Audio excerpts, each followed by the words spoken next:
Alors bonjour à chacun et à chacune de vous. Alors nous poursuivons notre quête, notre quête sur les dons du Saint-Esprit que nous avons déjà reçus, nous, par notre baptême. Et qu'avec la confirmation, nous en avons découvert toute la puissance. Mais de la confirmation, maintenant, il restait à les découvrir davantage et à se laisser conduire par la puissance du Saint-Esprit et les dons de l'Esprit et les reconnaître aussi. Alors, comme d'habitude, nous allons les développer sous 3 angles différents et souvent, avec du mot à mot de Francesco Fernandez Carvajal. Pourquoi du mot à mot? C'est que je trouve que je ne vois pas pourquoi que je changerais ce qu'il écrit, alors que pour ma part à moi, je pense que c'est tellement bien écrit. Pourquoi j'essaierais de tourner les phrases autrement ou quoi? Je vais probablement y ajouter des commentaires cependant pour peut-être mieux saisir ensemble, pas tout seul, ensemble, un peu tous ces dons, à partir peut-être d'exemples d'aujourd'hui, etc., etc. Et bien sûr, ça va être aussi avec plusieurs autres, des auteurs que je vous ai présentés à la première vidéo, et aussi des saints, des saintes, et bien sûr la parole de Dieu affirmative. Alors, mais avant de tout débuter, prenons un temps pour la prière. C'est dans la prière qu'on peut reconnaître vraiment ce qui est du Saint-Esprit et les dons du Saint-Esprit dans nos vies, à chacun et à chacune de nous. Prenons le temps de goûter au silence en nous pour reconnaître le Saint-Esprit qui est en nous.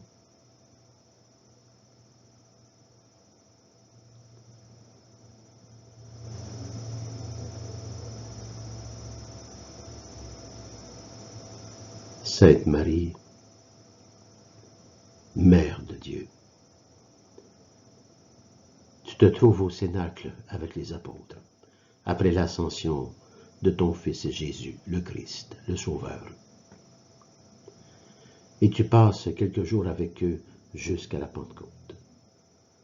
Alors nous, aujourd'hui, nous te demandons, dans ces jours que nous prenons pour reconnaître les dons de l'Esprit en nous, les dons du Saint-Esprit, de nous accompagner aussi, tout comme avec les apôtres, de nous accompagner pour que nous puissions retrouver la puissance des dons du Saint-Esprit et les reconnaître à la fête de la Pentecôte. Aide-nous, très sainte Mère de Dieu, aide-nous à reconnaître ces dons du Saint-Esprit.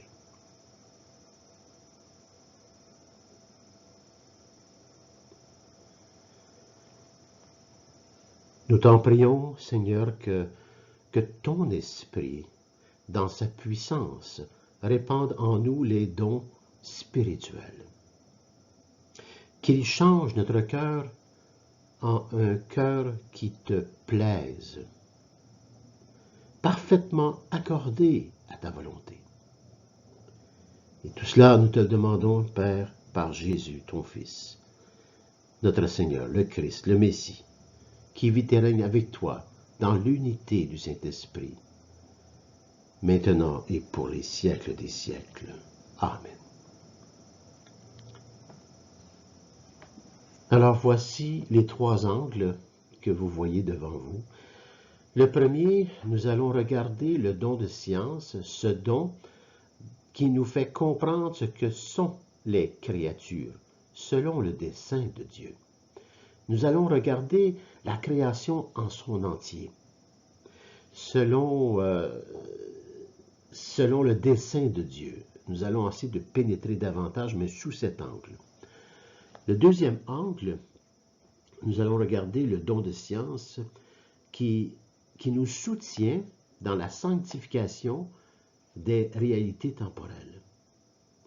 La sanctification, que ton nom soit sanctifié, que ton nom soit sanctifié dans le Notre Père, dans toute la création, dans toutes les créatures. Puissions-nous te reconnaître ton œuvre et que tu en aies la puissance.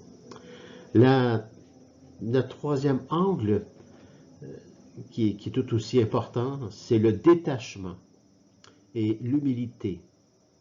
Le détachement et l'humilité qui donnent leur vraie valeur et leur vrai sens des choses de ce monde. Alors, c'est un peu dans, c'est pas un peu, c'est beaucoup dans ces trois angles, et c'est dans le même ordre que Francesco Fernandez Carvajal que je vais les développer. Alors, poursuivons avec la prochaine diapo. Le don de science. Le premier angle, c'est ce don nous fait comprendre ce que sont les créatures, selon le dessein de Dieu. Les créatures en totalité, toute la création de Dieu, à l'infini, au-dessus de nous, en dessous de nous, autour de nous, toute la création dont nous faisons partie et nous sommes de cette création, nous aussi. Alors, on commence avec Saint Jean de la Croix. Saint Jean de la Croix, dans le Cantique spirituel 5.3, il écrit que les créatures sont comme une trace de passage de Dieu. Grâce à cette trace, on peut découvrir sa grandeur, son pouvoir et sa sagesse, ainsi que ses attributs.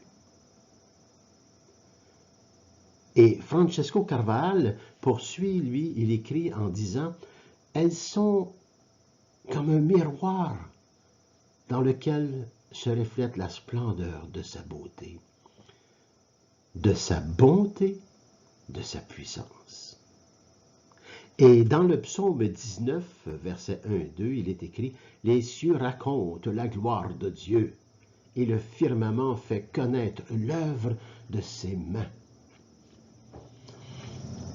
Alors, juste ces trois choses, Saint Jean de la Croix, Francesco Carvajal et le psaume 19. Ils se ressemblent beaucoup en des mots différents, mais on parle de toute la création, dans sa grandeur. Et on parle de celui, ce Dieu Père, Père Tout-Puissant qui a créé le ciel et la terre. Et toutes ces créatures, toutes ces créations sont comme une trace du passage de Dieu. Dans le fond, tout ce qu'on peut voir autour de nous. Regardez en seulement un arbre, une fleur qui pousse, des insectes, les animaux, les êtres humains. Regardez tout cet ensemble nous manifeste et nous visibilise la puissance même de Dieu dans sa création. Il est question un peu de beaucoup même. Ce que nous avons vu avec le don de l'intelligence, la contemplation. Contempler la création de Dieu, c'est reconnaître sa manifestation visible. Une manifestation de Dieu, une manifestation d'amour. C'est reconnaître et découvrir toute sa grandeur, son pouvoir et sa sagesse, ainsi que tous ses attributs de création. Et que tout cet ensemble est pour chacun et chacune de nous, qui nous fait entrer en service, qui nous fait déconnecter, décentraliser de ce que nous sommes pour aller vers cette grandeur de Dieu, pour devenir fils et filles de Dieu. Francesco Carvajal, lui aussi, il dit c'est un miroir. Alors voyez-vous, c'est la même chose. Lorsqu'on regarde la création, on regarde l'eau, on regarde toute la création, ce qu'on retrouve à Genèse, lorsque Dieu, en 7 jours, crée toute l'humanité ainsi que l'être humain. C'est un miroir de la manifestation de Dieu. C'est une science spirituelle pour nous. Il ne s'agit pas ici, le don de science, d'une science 2 plus 2, ça fait 4, une science mathématique, une science d'algèbre, toutes ces sciences médicales, sciences. En fait, tout ça, c'est bien là. C'est pas de ça qu'on parle. On parle du don de science. C'est que le regard que nous mettons sur la création de Dieu nous fait reconnaître la manifestation même de Dieu, à travers tous ces éléments. Et dans le psaume, il le chante.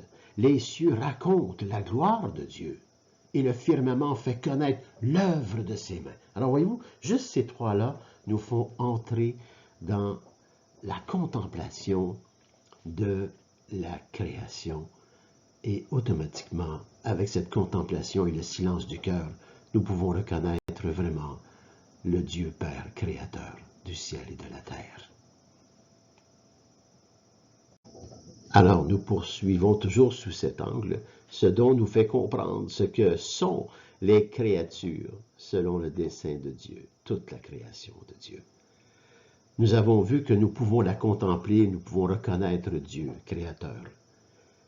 Cependant, par le péché originel et les péchés, les êtres humains sont souvent obscurcis par l'emmagasinement du cerveau. Ce que je vous avais expliqué dans la première vidéo, dans le don de l'intelligence. Ce qui les empêche d'interpréter cette empreinte de Dieu dans le monde. Ils cherchent le tangible de la manifestation même de Dieu sans le reconnaître. Ce n'est plus une contemplation, ce n'est pas une contemplation avec l'âme, c'est une contemplation avec le cerveau et tout ce qu'il a emmagasiné. On ne met pas Dieu là-dedans. On le regarde autrement et là, on veut le décortiquer. Ils ne reconnaissent pas celui qui est la source de tous les biens. Et le livre de la sagesse le dit. Imaginez, c'est dans l'Ancien Testament. Insensés par nature, tous les hommes qui n'avaient pas la science de Dieu et qui n'ont pas pu, par la vue de ses bienfaits, connaître celui qui est, ni par la considération de ses œuvres, reconnaître l'ouvrier qui est Dieu créateur, le Père créateur du ciel et de la terre. Si charmés de leur beauté, et c'est vrai, c'est tellement beau qu'on peut être très charmé de leur beauté, ils ont pris les créatures pour des dieux, qu'ils sachent combien le Maître l'emporte sur elles. Car c'est lui, la beauté créatrice, qui les a faites. Voyez-vous le virement lorsqu'on entre dans cette réalité de la vie spirituelle que nous avons tous en soi? Lorsqu'on regarde la beauté de la création, peut-être qu'on devrait se poser la question, mais qui a fait cette œuvre si belle? Qui a fait cette œuvre qui fait un tout dans le tout autre? Le tout autre lié dans ce tout. Qui a fait ça? Le Père Tout-Puissant, Créateur du ciel et de la terre. Les Écritures nous le démontrent.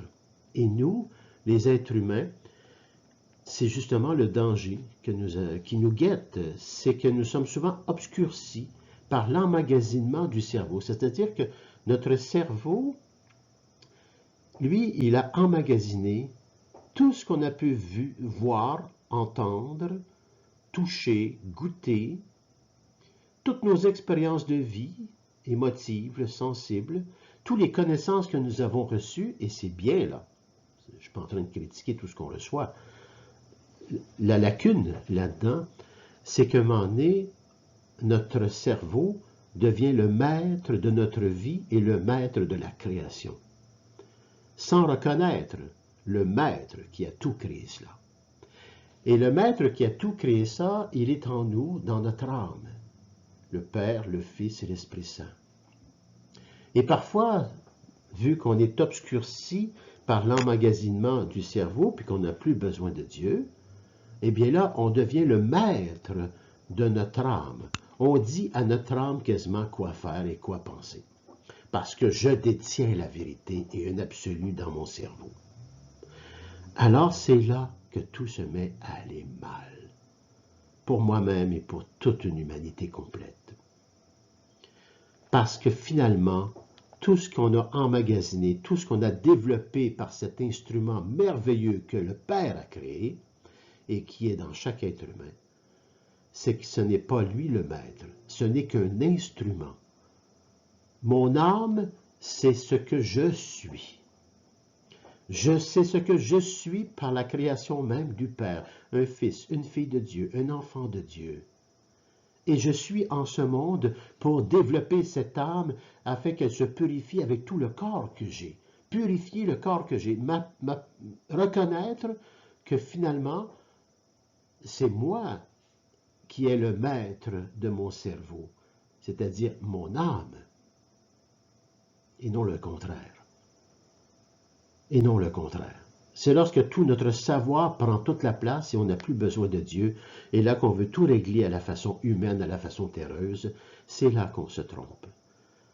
Et en même temps, c'est très mince comme espace entre les deux, parce que Dieu, dans la Genèse, il nous a quand même donné le pouvoir sur la création. Mais en reconnaissant que la création était de lui. Alors qu'aujourd'hui, on dirait, ben pas aujourd'hui, mais depuis toujours, l'être humain, c'est son grand combat. C'est de reconnaître que notre cerveau, de tout ce qui a été cherché en connaissance, en expérience de vie, de toutes les manières, là, quand on dit un tout, ça veut dire tout, là, ce n'est pas lui le maître. Il est au service de mon âme qui détient une vérité divine par le Père, le Fils et le Saint-Esprit et les dons du Saint-Esprit. Alors voyez-vous, c'est pour cette raison, c'est pas d'aujourd'hui que l'Église enseigne cela, et ce n'est pas moi qui a découvert cela, ça m'a été enseigné, et je crois fermement à ce qui m'a été enseigné, parce que j'ai la foi, et parce que je me sais aimer de Dieu, et que je suis aujourd'hui capable de reconnaître toute l'œuvre de Dieu chez moi et chez les autres, et sur toute la création, et qu'on est tous en cheminement d'être toujours meilleurs dans la création de Dieu, parce qu'il nous en a donné le pouvoir. Mais ce pouvoir, ce n'est pas d'avoir le pouvoir sur Dieu, mais c'est de reconnaître Dieu dans ce pouvoir qu'il nous a donné à gérer peut-être la création, à la rendre plus belle, à l'améliorer, mais avec lui. Lorsqu'on veut tout régler de soi. Vous savez, c'est un peu l'exemple que je donne. Vous avez vu, les gars, j'ai deux mains ici. Hein? La main droite et la main gauche. Alors, ça, pour vous, ça peut être le contraire, là. Mais ces deux mains, c'est pas moi, ça. Ce que vous voyez, ce n'est pas Christian. C'est une enveloppe qui est en train de se purifier pour démontrer vraiment qui je suis. Et ce que je suis, c'est l'âme que Dieu a créée en moi. Et c'est elle qui me donne ici et maintenant l'éternité. L'éternité se trouve ici et maintenant. Parce que c'est mon âme. Et dans mon âme se trouve le Père, le Fils et l'Esprit Saint, ainsi que dans mes frères et sœurs. L'éternité, elle est présente. Et tout ce que vous voyez, ce n'est pas ce que je suis. Tout en étant ce que je suis, visiblement et manifestement, mais ce que vous voyez est en cheminement de sainteté, est en cheminement de purification. Ces mains ne sont que des instruments à mon âme. Tout mon corps est un instrument à mon âme. Mais tout mon corps peut servir uniquement à mon cerveau, mes idées, mes pensées qui ne sont pas de Dieu. Et là, ça ne donne pas des résultats tellement extraordinaires. Vous voyez? Insensés par nature, tous les êtres humains qui n'avaient pas la science de Dieu. C'est dans le livre de la sagesse. Et qui n'ont pas pu, par la vue de ses bienfaits, connaître celui, le Créateur, le Père qui est, ni par la considération en seulement de ses œuvres, reconnaître en seulement l'ouvrier, le Père Tout-Puissant, ce Père amour, et qui est tout près de nous, en nous, autour de nous. Avoir ce regard par les dons du Saint-Esprit, par le Saint-Esprit que nous avons reçu, que le Christ nous a envoyé à travers toute sa vie, ce Dieu incarné, c'est par les dons du Saint-Esprit qu'on peut voir toute cette œuvre divine dans laquelle nous sommes invités à devenir enfants de Dieu. Faire un avec le Père, comme les lectures d'aujourd'hui, dans la messe d'aujourd'hui, du 25 mai, jeudi. Faire un avec le Père. C'est la prière du Christ. Mais nous avons besoin du Saint-Esprit. Alors, voyez, reconnaître tout cela, ça fait partie du don de science. Alors, poursuivons encore sous cet angle, avec une autre diapo. Alors, toujours sur le don de science et sous cet angle qui nous dit que ce don nous fait comprendre ce que sont les créatures, selon le dessein de Dieu. Pourquoi Dieu a tout fait, cette création? À quoi cela sert-il? Et nous avons vu aussi que parfois nous sommes des êtres humains insensés, parce qu'on se laisse diriger par ce que l'on voit, sans voir plus loin que ce que l'on voit. Et c'est pour cette raison que Francesco Fernandez Carval écrit que le don de science facilite la compréhension des choses créées qui deviennent alors chemin vers Dieu. Ça vaut la peine de le relire. Le don de science, le don du Saint-Esprit, un des dons du Saint-Esprit, facilite la compréhension des choses créées, qui deviennent alors chemin vers Dieu. Lorsqu'on regarde toute cette création, ça nous invite à percer cette création pour trouver le Créateur de toute cette beauté. La beauté en seulement d'un être humain. Tout ce qu'un être humain est, il y a quelqu'un qui est en arrière de tout cela, et c'est ce Père créateur du ciel et de la terre. Je peux bien décortiquer toute la création de Dieu, mais ça n'explique en rien le Créateur. Mais si je regarde la beauté de la création, pour moi, ça devient un chemin qui me mène vers Dieu, qui me fait reconnaître que ce Dieu. Et il continue, Francesco, en disant, et de ce que signifie effectivement l'élévation de l'ordre surnaturel. Ça nous voir le naturel que nous voyons, nous, avec nos pauvres yeux, avec un mouvement spirituel et le don de science reçu du Saint-Esprit, nous élève vers un ordre surnaturel. Sur le naturel. Qui a créé le naturel? Qui est le Père. Le Saint-Esprit, à travers l'ordre naturel comme l'ordre surnaturel, fait percevoir et contempler justement l'infinie sagesse, la toute-puissance, la bonté ineffable, la nature intime de Dieu. Nous pouvons reconnaître Dieu si nous regardons toute la création et tous les êtres humains avec le Saint-Esprit. Et Marie-Michel Philippon, un dominicain, écrit « C'est un don contemplatif dont le regard pénètre. » Oh, c'est un don contemplatif dont le regard pénètre, comme celui du don de l'intelligence et celui du don de sagesse, dont le mystère même de Dieu, dans le mystère même de Dieu. Alors relisons Marie-Michel Philippon, c'est très beau ce qu'il a écrit, c'est très réfléchi, non pas seulement qu'avec son cerveau, mais là son cerveau était son instrument et c'est son âme qui dictait et il s'est servi de son instrument pour écrire cela. C'est un don contemplatif dont le regard pénètre, comme celui du don de l'intelligence et celui du don de sagesse, dans le mystère même de Dieu. C'est extraordinaire. Voyez-vous la différence lorsqu'une personne humaine se sert de tout ce qu'elle est, de tous ses dons et charismes, mais dans les mains du Saint-Esprit, dans les mains du Saint-Esprit qui est le Père et le Fils à la fois. Ça prend toute une autre dimension et ça prend une dimension surnaturelle. Et c'est de toute beauté et c'est là que se trouve une éternité présente. L'éternité n'est pas pour demain, elle est ici et maintenant. Et nous sommes dans cette éternité.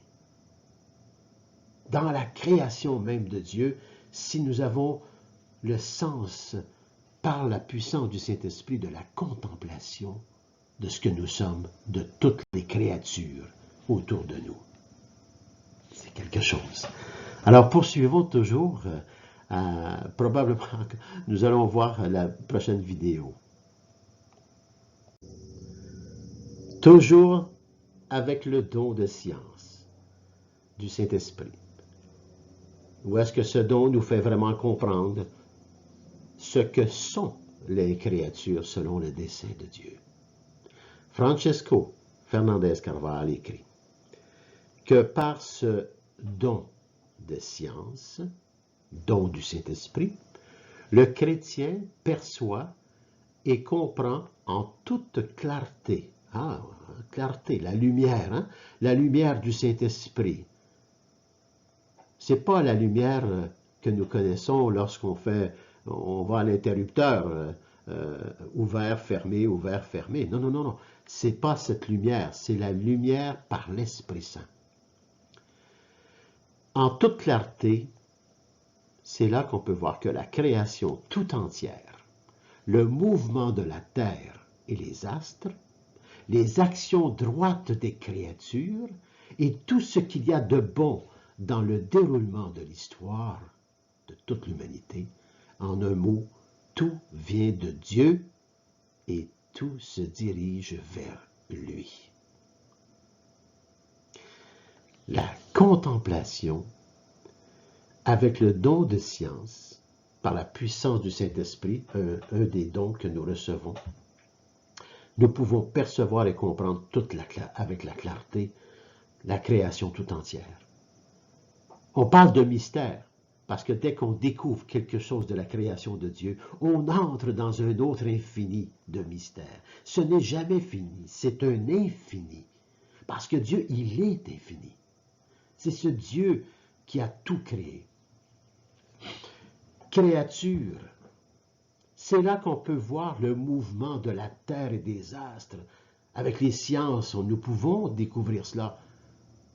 Mais lorsqu'on découvre toute cette science, le mouvement de la terre et des astres, nous pouvons percevoir la puissance même de Dieu et le reconnaître, si on veut bien, avec la puissance du Saint-Esprit et les dons du Saint-Esprit.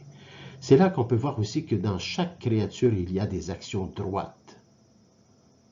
Elles ne sont pas là pour rien. Toute créature servent à quelque chose qui forme une certaine unité dans laquelle nous vivons tous et nous formons un corps. Et tout ce qu'il y a de bon dans le déroulement de l'histoire, nous pouvons reconnaître dans l'histoire justement ce combat spirituel que nous avons. Par la puissance du Saint-Esprit, toujours le don de science.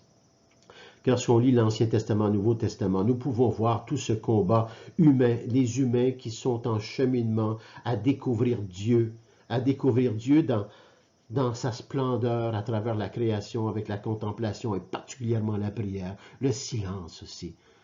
Le silence d'écouter Dieu à travers la contemplation, d'écouter le Christ avec tout ce qu'il nous a enseigné, en se faisant aider par la puissance du Saint-Esprit. Et surtout accompagné de la Vierge Marie qui nous tient par la main et qui nous mène à son Fils au Père. Et tout ça nous unit par le Saint-Esprit.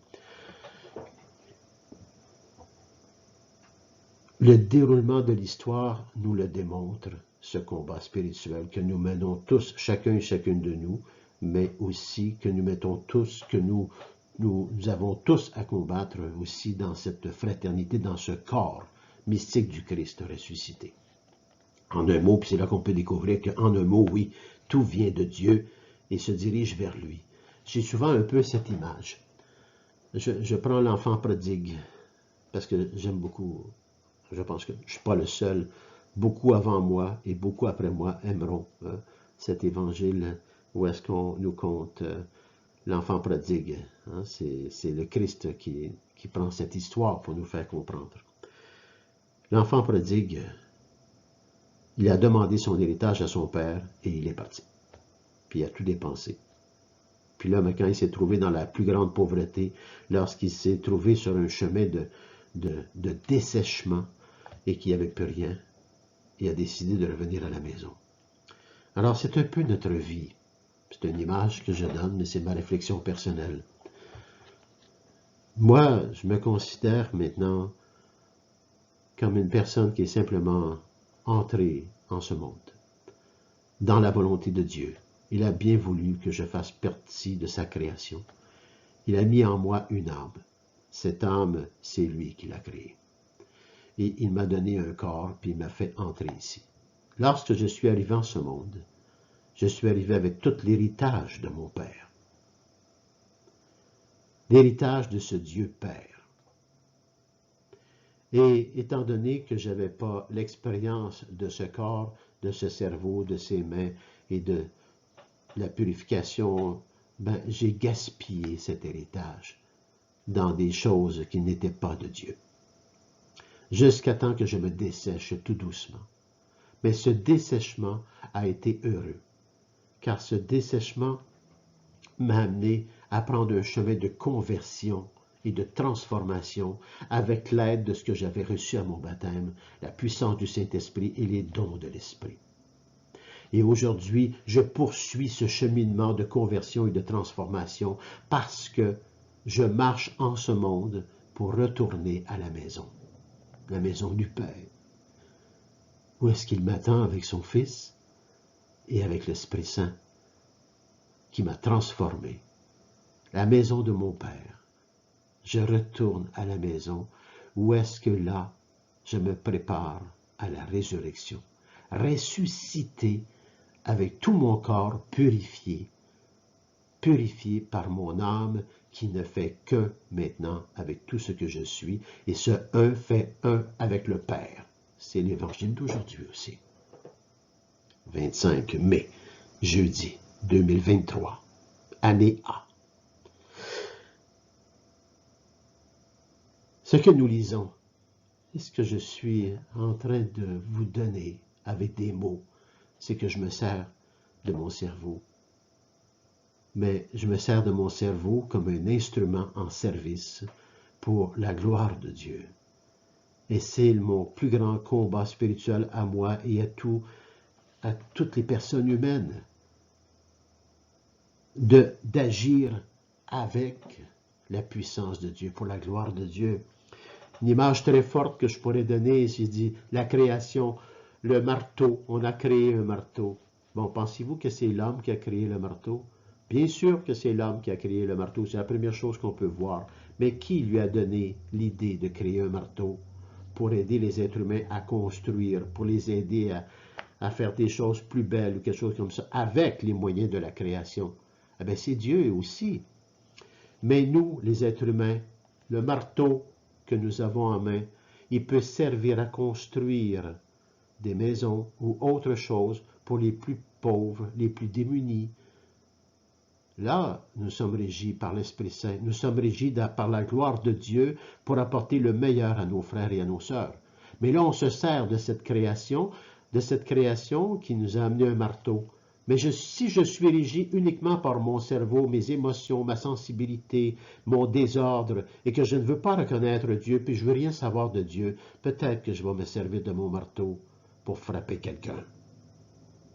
Alors voyez-vous, c'est ça ce combat spirituel. Reconnaître par la contemplation que Dieu est en tout et que nous sommes en ce tout autre. Et ce tout autre, il est en le tout. Ça, c'est ce que j'avais exprimé par rapport au mot « saisir » dans la première vidéo. Le don de science est vraiment une disposition surnaturelle par laquelle l'âme participe de la science même de Dieu. Avez-vous vu l'ouverture que Dieu nous fait avec ce cadeau, la puissance du Saint-Esprit? Le don de science est une disposition surnaturelle par laquelle l'âme participe de la science même de Dieu. Découvre les relations qui existent entre le créé et son créateur et comprend dans quelle mesure et en quel sens la création sert le but ultime de l'homme, le but ultime de l'être humain. C'est de se reconnaître comme fils et filles de Dieu et que nous sommes en cheminement de purification.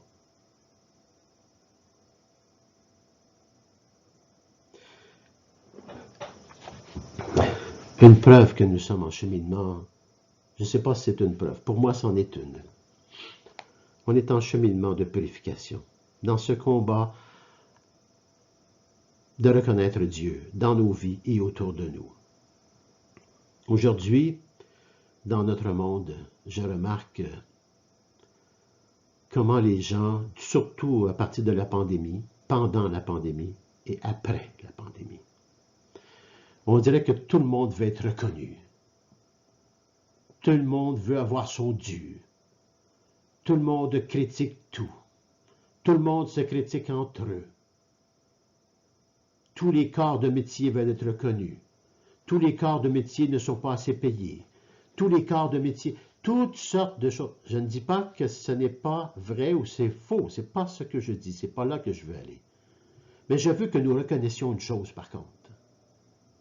Que toutes ces critiques que nous amenons sont centrées sur nous. C'est toute de la centralisation sur moi. Je ne reconnais pas l'instrument que je suis pour la gloire de Dieu en aidant mon frère et ma sœur. Si je suis médecin, infirmière, préposé, si je suis ambulancier, si je suis un menuisier, si je le suis pour gagner ma vie, oui, bien sûr. Mais tout cela, c'est que je me sers de mes dons et charismes pour justement nous élever ensemble à reconnaître Dieu à travers cela. C'est une vocation dans laquelle on est capable de vivre la croix en se subissant les uns et les autres par amour, parce que nous entrons dans cette contemplation de la création. Mais aujourd'hui, je remarque que beaucoup, et j'ai même goûté à ça moi-même, on est centré sur soi. Pourquoi demandons-nous plus? Pourquoi voulons-nous être reconnus? Pourquoi le voulons-nous vraiment? Pourquoi qu'on va avoir plus d'argent? Pour avoir 3 télévisions, 3 autos, pour avoir... Bon, je ne dis pas cela dans le sens qu'on n'a pas besoin d'avoir plus d'argent pour avoir une meilleure vie. Ce n'est pas ça le sens que je suis en train de parler là. Ce que j'essaie que nous comprenions ensemble, c'est que toutes ces choses, c'est plus centré sur moi. Et aussitôt que je me suis centré sur moi et que je me centre sur toutes les injustices que je peux avoir et que je peux vivre, je ne suis pas dans les mains de Dieu, mais je vais essayer de tout régler avec mon petit savoir et mes expériences, mes émotions, ma sensibilité. Et ça peut amener jusqu'à la violence, et ça peut amener jusqu'à la violence verbale, physique, et tout cela, là. Où est Dieu? Et c'est là qu'on se dit, qui est ce bon Dieu-là? Je vais prendre sa place. Quelque part, on se dit ça sans le dire, mais c'est ce qu'on fait. Et là, on ferme les églises. Et là, on ne veut rien savoir de Dieu. On se révolte contre Dieu, alors qu'il est là, et qu'il est plein d'amour, et qu'il demande juste d'être contemplé. Et la contemplation de Dieu, avec toute la création, amènerait la justice de Dieu.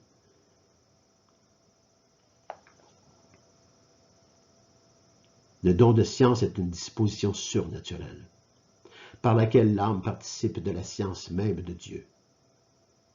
Découvre les relations qui existent entre le créé et son créateur, et comprend dans quelle mesure et en quel sens la création sert le but ultime de l'être humain.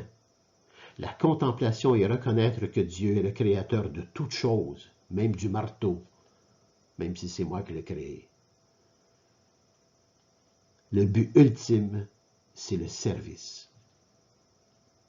Le but ultime, c'est de servir la gloire de Dieu à travers mes frères et sœurs et à travers mon élévation personnelle à l'abandon de tout ce que je suis parce que je me sais aimer de Dieu et que je me laisse transformer par Dieu, par la puissance du Saint-Esprit, pour justement trouver tous mes moyens et plus encore, des moyens divins. Et les moyens divins ne sont que des moyens d'amour. Alors, vous voyez, le don de science nous fait décortiquer beaucoup de choses pour reconnaître Dieu. Il s'agit de s'en servir par la prière. Regardons l'autre diapo. Alors, nous poursuivons toujours sur le don de science sous l'angle qui nous dit que ce don nous fait comprendre ce que sont les créatures, la totalité des créatures selon le dessein de Dieu. Et nous avons une hymne dans le bréviaire et en Église qui relève du livre de Daniel. Alors, c'est l'hymne des 3 jeunes recueillis justement dans le livre de Daniel et que nous prions en action de grâce, souvent après la messe. Et dans le fond, c'est une manifestation, justement, une parfaite manifestation du don de science. Alors écoutons ce cantique des créatures à partir de l'office de l'abbaye de Tamier. Et dans le fond, c'est quoi? C'est de chanter, de rendre grâce parce que la miséricorde du Père est une miséricorde éternelle pour chacun et chacune de nous. Alors, écoutons le cantique des créatures qui touche à toute la création. Toutes les œuvres du Seigneur, bénissez le Seigneur. À lui de gloire, louange éternelle. Vous les anges du Seigneur, bénissez le Seigneur. À lui de gloire, louange éternelle. Vous les cieux, bénissez le Seigneur. Et vous les eaux par-dessus le ciel, bénissez le Seigneur. Et toutes les puissances du Seigneur, bénissez le Seigneur. À lui de gloire, louange éternelle. Et vous le soleil et la lune, bénissez le Seigneur. Et vous les astres du ciel, bénissez le Seigneur. Toute pluie et rosée, bénissez le Seigneur. À lui de gloire, louange éternelle. Vous tous souffles et vents, bénissez le Seigneur. Et vous le feu et la chaleur, bénissez le Seigneur. Et vous la fraîcheur et le froid, bénissez le Seigneur. À lui de gloire, louange éternelle. Et vous le givre et la rosée, bénissez le Seigneur. Et vous le gel et le froid, bénissez le Seigneur. Et vous la glace et la neige, bénissez le Seigneur. À lui de gloire, louange éternelle. Et vous les nuits et les jours, bénissez le Seigneur. Et vous la lumière et les ténèbres, bénissez le Seigneur. Et vous les éclairs, les nuées, bénissez le Seigneur. À lui de gloire, louange éternelle.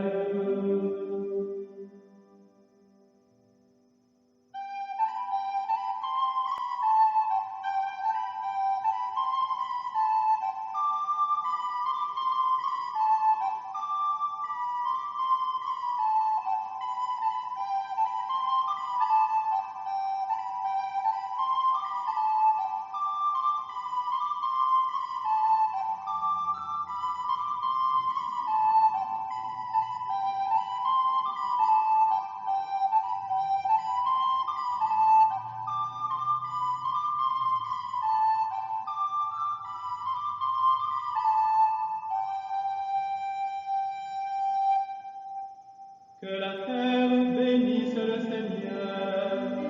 À lui de gloire, louange éternelle.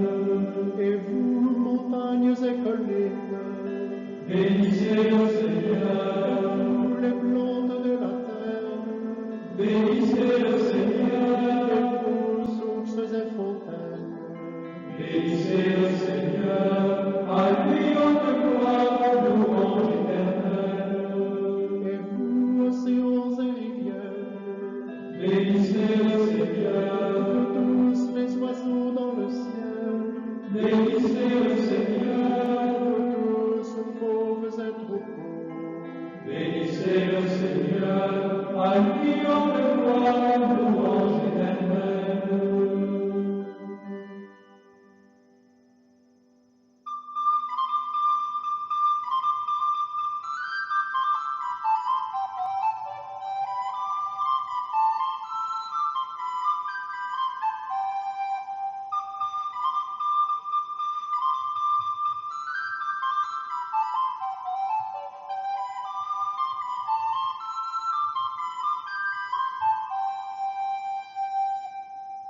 Et vous, les enfants des hommes, bénissez le Seigneur. À lui de gloire, louange éternelle. Vous, enfants d'Israël, bénissez le Seigneur.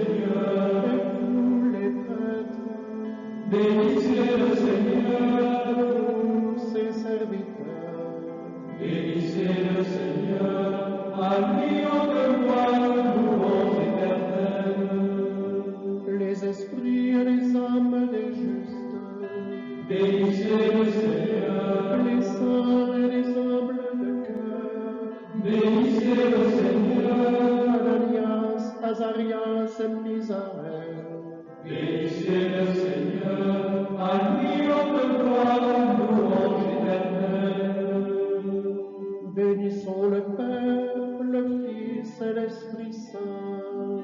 Amour de gloire, louange éternelle. Béni sois-tu, Seigneur, au firmament du ciel. À toi de gloire, louange éternelle.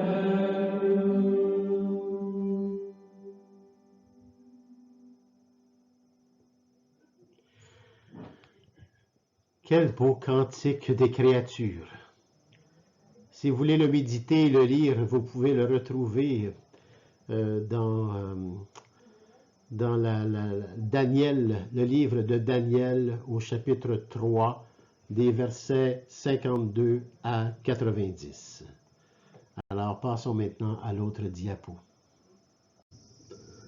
Alors, toujours avec le don de science, ce don qui fait comprendre ce que sont les créatures, toute la création du Père éternel, et selon son dessein. Nous pouvons presque toucher du doigt dans la contemplation de tout ce que nous sommes et de tout ce qu'il y a autour de nous. Et toute cette chance que Dieu nous donne de s'élever vers lui. C'est pour cette raison qu'il est important aussi, lorsqu'on entend ce cantique des créatures chanter, et de rendre grâce. De rendre grâce, parce que pour s'élever vers le Père, nous devons vivre la miséricorde. La miséricorde du Père sur nous et la miséricorde mutuelle entre nous, vu que nous sommes tous en cheminement.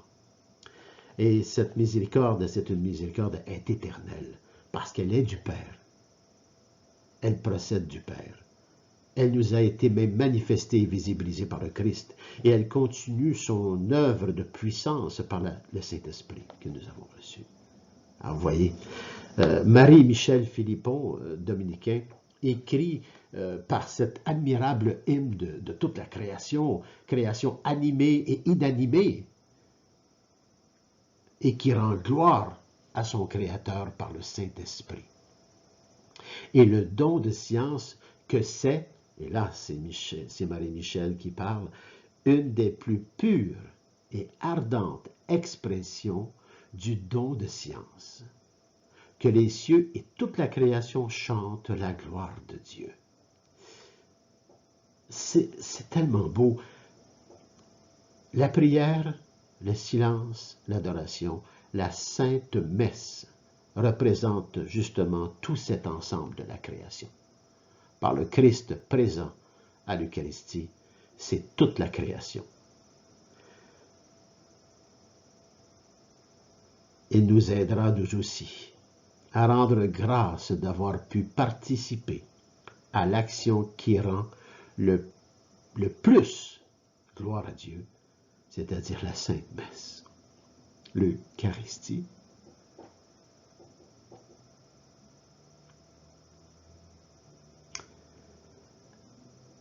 Alors ça met fin au premier angle.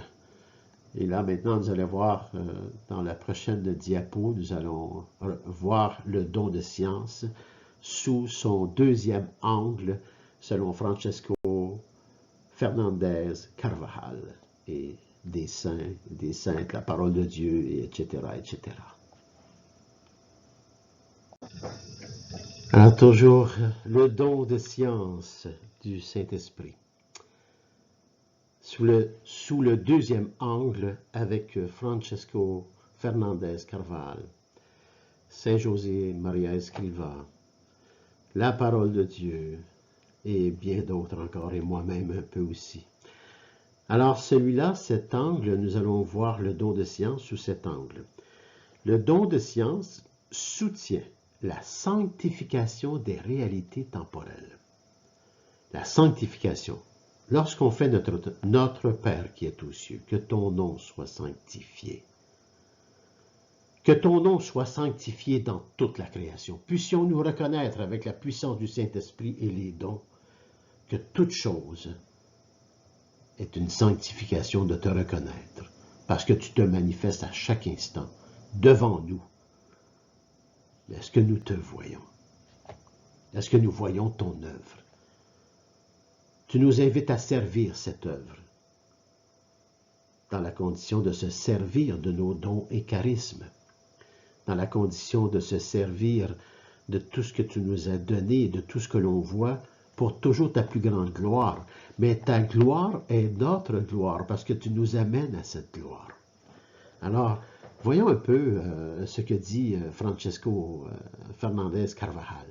Il dit, une autre propriété du don de science est qu'il aide tout chrétien sensible aux motions du Saint-Esprit, bien sûr, à discerner clairement ce qui le mène à Dieu, mais aussi ce qui l'en éloigne. C'est très important, ça, le don de science. Lorsqu'on sait, par la contemplation, reconnaître la manifestation visible de Dieu à travers toute création, elle nous donne aussi, le don de science nous donne aussi qu'on s'aperçoit qu'on est aussi dans un combat entre le bien et le mal.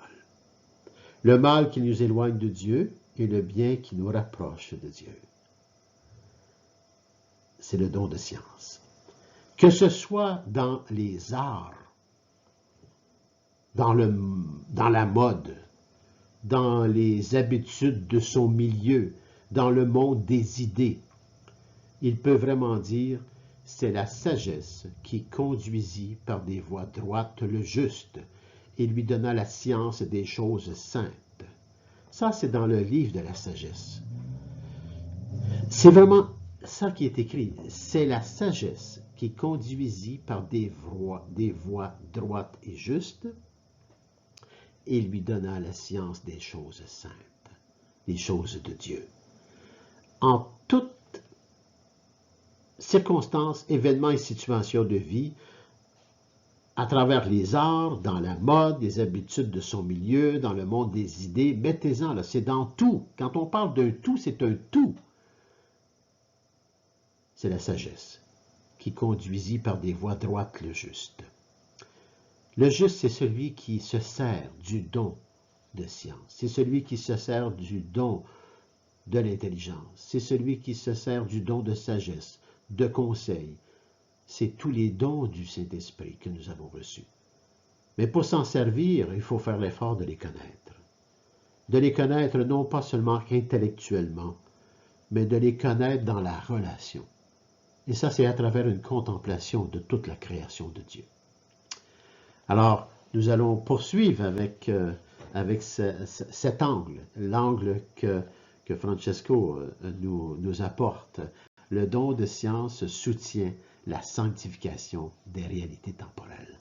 Que ton nom soit sanctifié à travers toute ta création, Père.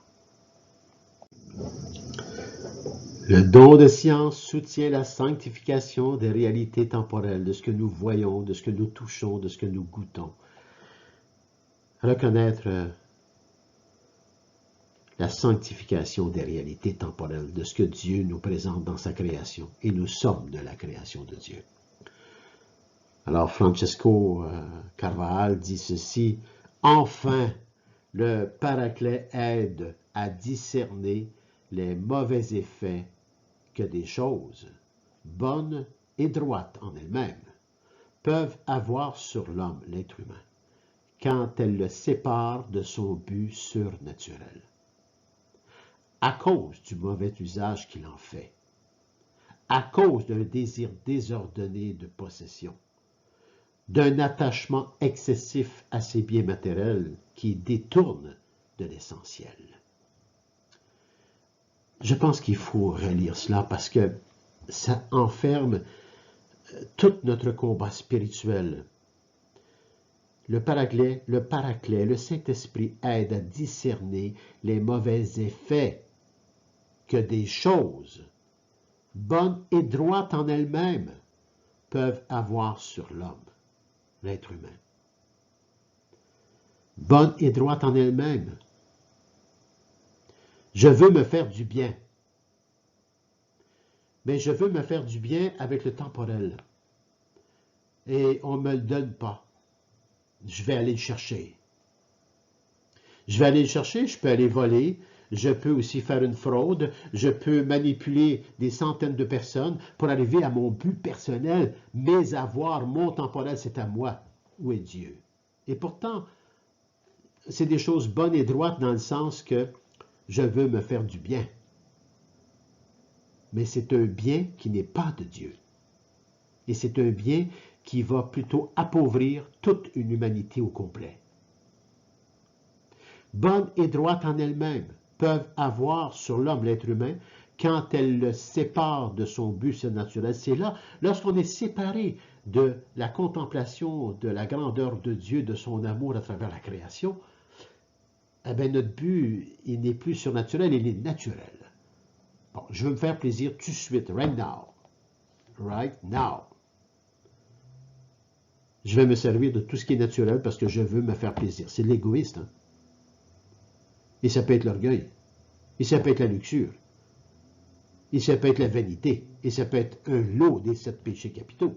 Et c'est ça qui nous sépare du but réel et surnaturel à cause du mauvais usage qu'il en fait, que nous en faisons, à cause d'un désir désordonné et de vouloir toujours posséder. Quand on veut posséder, c'est qu'on est centré sur soi et notre bien, notre petit bien à soi.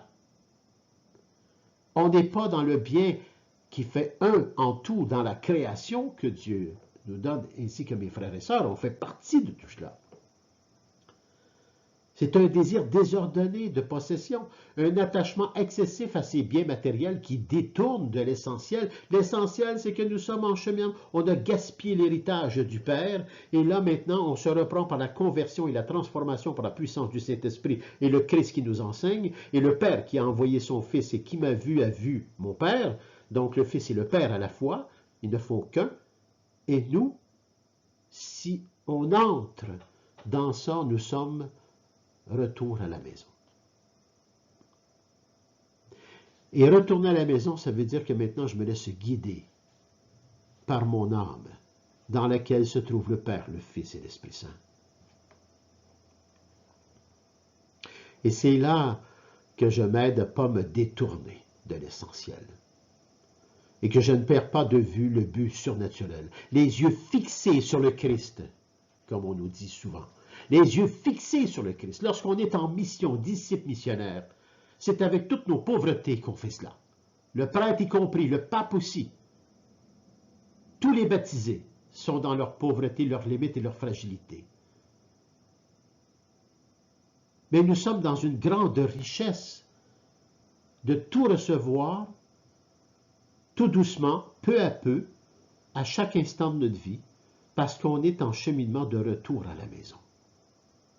C'est de reconnaître vraiment notre combat spirituel entre ce qui est de Dieu et ce qui n'est pas de Dieu. Le don de science est particulièrement utile aux laïcs qui se sanctifient en dirigeant vers Dieu les activités temporelles et les transforment ainsi en moyens de sainteté et d'apostolat. C'est quelque chose là. Le don de science est particulièrement utile aux laïcs qui se sanctifient en dirigeant vers Dieu les activités temporelles et les transforment ainsi en moyens de sainteté et d'apostolat. Encore une fois, ça veut dire ça qu'on ne doit pas nier tout ce que nous sommes, corporellement parlant, et toutes nos facultés, les facultés de voir, la faculté d'entendre, la faculté de parler, la faculté de sentir, la faculté aussi cérébrale de tout ce que nous pouvons saisir par les études, etc., etc. Non, non, non, non.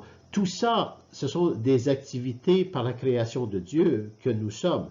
Et aussi, c'est ce qui fait que nous avons des activités temporelles, le travail, le service pour l'autre, ça peut être la médecine, ça peut être les ouvriers, ça peut être... Tout a une valeur éternelle et il n'y a pas de plus ou moins. Un politicien ne vaut pas mieux que le balayeur de rue, parce que nous formons un seul et unique corps. Le pape ne vaut pas mieux non plus que le balayeur de rue ou encore celui l'itinérant. Nous sommes dans le même corps en cheminement et que tout le monde devant Dieu est égal. Rappelez-vous le salaire du dernier ouvrier dans l'Évangile. Les activités temporelles, lorsqu'on les vit avec cette contemplation de la création par le don de science, ces réalités, nous les sanctifions. Parce que je ne rends plus service, je ne travaille plus de la même façon. Je travaille parce que je participe à la gloire de Dieu. Je travaille parce que je participe à la justice de Dieu. Et je travaille pour tout cela, tout en étant bien conscient que nous sommes tous pas nécessairement à la même heure là-dedans, parce que nous sommes tous en cheminement. Et si cela nous amène des critiques, des manifestations ou quoi que ce soit, c'est que souvent, nous voulons bien sûr dénoncer les injustices. Mais dénoncer les injustices, centrées sur soi, ça dénonce rien, ça empire les choses. Mais fraternellement, parler de Dieu et de la puissance des dons du Saint-Esprit, cela peut éveiller par le Saint-Esprit, justement, une voie de justice. Mais pendant ce temps, comme Jésus, qui est le chemin, la vérité et la vie, nous allons être crucifiés un petit peu. Parce qu'on subit l'heure où l'autre est rendu. Mais je n'ai pas à bousculer l'autre, parce que lorsque je me mets à bousculer, c'est que je veux avoir raison sur cette personne. Et je suis en train de la juger, de la condamner. Pas moi qui fais ça, c'est Dieu qui va faire ça. Mais lui, il le fait avec un amour et une patience éternelle. Il est miséricorde. Il est d'une bonté exceptionnelle. Je le remercie. Je suis pécheur. Et si je m'élève tout doucement vers lui à chaque instant de ma vie, comme être humain, comme baptisé, c'est grâce à tout cela. C'est grâce à la puissance du Saint-Esprit. C'est grâce aux grâces que j'ai reçues pour aller rencontrer Jésus à travers la parole de Dieu, l'Eucharistie, la prière, l'adoration, l'oraison, la méditation. Je ne suis pas un savant. Je suis ce que je suis devant Dieu. Et les activités temporelles peuvent être transformées ainsi en moyens de sainteté et d'apostolat.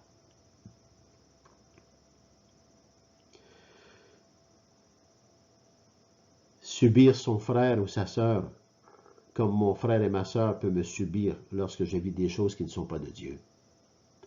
C'est dans la miséricorde qu'on se lance. Et de cette miséricorde, avec la puissance du Saint-Esprit, conversion, transformation, il y aura. Et c'est à travers un apostolat qu'on peut le vivre d'une façon plus claire. L'apostolat, ça regarde tous les baptisés. Baptisés, disciples missionnaires. Nous devenons chacun et chacune de nous, là où le Seigneur nous installe, là où le Seigneur nous envoie, on devient un témoin de la création et de la manifestation de celle-ci qui nous démontre la grandeur de Dieu, la grandeur du Fils et la grandeur du Saint-Esprit. Et pour ne pas le perdre, et je le répète souvent, et je me le répète à moi-même souvent, la prière. La prière, la parole de Dieu, l'Eucharistie, la Sainte Messe, les sacrements qu'on offre en Église, sacrement du pardon, reconnaître que, oh mon Dieu, j'ai pas vécu de Dieu aujourd'hui, j'ai vécu centré sur moi.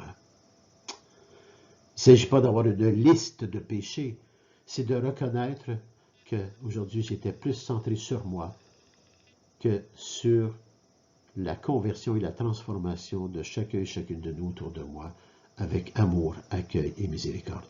Et moi aussi j'ai manqué, parfois dans ma vie. Et encore, ça peut m'arriver. Mais maintenant, c'est amer pour moi, ces choses-là. Parce que je suis conscient, par la puissance du Saint-Esprit, des choses qui ne sont pas de Dieu et des choses qui sont de Dieu. Alors, vous voyez, c'est un cheminement de toute une vie. Si nous pouvons accueillir cet amour de Dieu et la voir dans la contemplation de mes frères et sœurs, en contemplant tout ce qu'ils sont, et tout le cheminement qu'ils font, parce qu'il n'y a pas une personne humaine, je pense, que j'ai connue dans ma vie, même s'ils ont fait les pires des choses, qui n'ont pas eu un certain petit regret ou un grand regret. Parce que finalement, ils ne sont pas plus heureux, et ils s'aperçoivent que les autres non plus, par rapport à eux, ils ne sont pas heureux. Ils se sentent responsables. Des fois, ils vont vivre de culpabilité. La culpabilité qui n'est pas celle de Dieu, c'est qu'ils sont encore trop centrés sur eux. Passer sur la miséricorde de Dieu qui les ouvre à contempler tout ce que Dieu nous donne. Ah, vous voyez, c'est toute activité temporelle peut être transformée en moyen de sainteté et d'apostolat. Avec la contemplation de toute la création, avec le don de l'intelligence, le don de science. On n'est pas à la dimension humaine, on est à la dimension surnaturelle, où est-ce que tout ce qui est naturel devient au service du surnaturel, parce que c'est un miroir de ce que le surnaturel nous montre, nous manifeste et nous visibilise. Voyez-vous? Alors poursuivons avec une autre diapo. Et toujours dans cette... mon Dieu. Toujours sur le don de science qui est un soutien à la sanctification des réalités temporelles. Toujours sous cet angle. Je cherchais le mot. Toujours sous cet angle. Alors, voici ce que Francesco Carvaral dit et ce que je dis moi-même. Parce que j'ai transformé un peu les choses de Francesco par rapport à notre aujourd'hui. Vous savez, grâce au don de science, tout ce qu'on peut faire dans la vie, tout ce qu'on peut être comme professionnel ou comme ouvrier ou comme... Peu importe, tout ce que nous faisons en la vie, même la mère de famille qui a choisi librement d'être femme au foyer pour ses enfants, et j'en connais, ils font un travail exceptionnel. Pour ses enfants, son époux et plus encore. Elle comprend plus profondément que son choix est chemin qui la conduit à Dieu si elle l'accomplit avec droiture d'intention et dans le désir de lui plaire. Plaire à Dieu veut dire que je me sais aimer de Dieu. Et lorsque je me sais aimer de Dieu, je me reconnais comme pécheur et pécheresse, mais j'essaie de tout faire pour lui plaire. Qui veut détruire l'amour d'une personne sur soi? Puis quand on réussit à le faire, à détruire cet amour, les deux s'en voient blessés. À la différence de la vie surnaturelle qui fait que Dieu nous connaissant, lui, il nous accueille avec miséricorde, bonté, patience. Patience. Un jour, tu seras prudent. Un jour, tu comprendras que toute chose que tu décides a un impact chez ton frère et ta sœur. Et si tu l'acceptes dans la miséricorde et la bonté, tous vont grandir avec la puissance du Saint-Esprit. Alors, vous voyez, on est formés un à l'autre. Alors, la mère de famille, bien sûr, si elle accomplit tout ça avec une droiture d'intention, c'est-à-dire ce par quoi je suis régi, suis-je régi par le Saint-Esprit ou si je suis régi par toutes mes connaissances et au diable, le bon Dieu, c'est de dire on ne s'en sert pas de Dieu. C'est là qu'on veut tout faire pour lui plaire. Et ça, c'est dans le sens qu'elle se sait aimer de Dieu, comme je vous expliquais. Et Francesco Fernandez Carvalho lui dit aussi, il ajoute, en fait, c'est tout lui qui écrit ça, c'est juste que j'ai transformé un peu son écriture.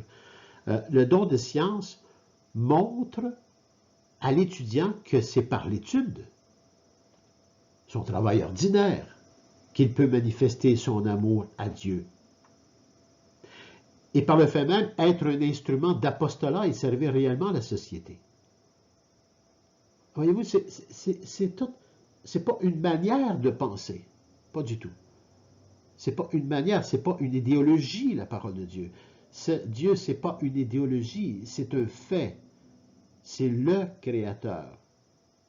Père, Créateur du ciel et de la terre et de tout être humain. Et nous sommes en cheminement pour découvrir la manifestation de Dieu à travers tout ce qu'il peut y avoir. Donc, tout ce qu'on fait dans la vie, ça dépend toujours de ce par quoi nous sommes régis.